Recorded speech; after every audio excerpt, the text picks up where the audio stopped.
In order to optimize the camera for a museum mode, there are a couple things you need to do. First of all, in a museum, you can't use flash, so you're going to have to turn that off.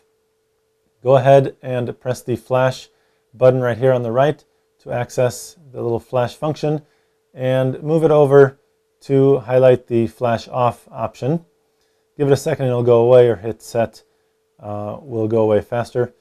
Now, because the flash is turned off, you want to set the ISO higher.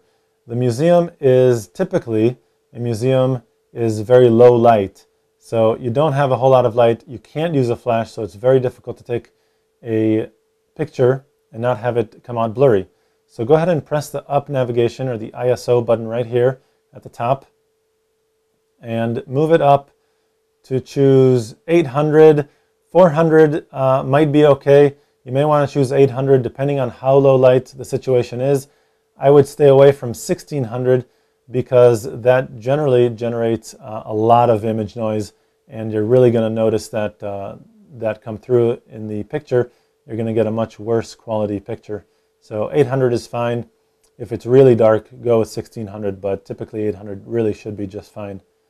Finally, go ahead and hit the function button to access the function menu, and go down to white balance. Your white balance will probably need to be set to tungsten. Most museums use tungsten lights, so go ahead and go over, and this should optimize the color for the tungsten lights in the museum. You may need fluorescent, but most of the time, in my experience, tungsten should be just fine. Go ahead and press function to escape the function menu. Now we've got my white balance set to tungsten.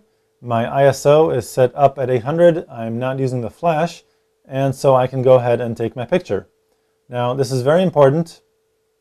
Go ahead and press the shutter button halfway to focus on your subject before you take the picture. Press the shutter button halfway with your target, your subject, within the focusing square. Focus on your subject, and then you can recompose the image, center the picture frame or whatever it might be in the image the way you want it, and then go ahead and press the shutter button the rest of the way to take the picture. This is very important because sometimes the low light will cause the camera to not be able to find a focus point. So try and find a focus point first.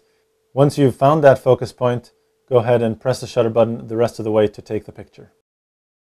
To find out much more about digital photography and your digital camera, go to lbguides.com.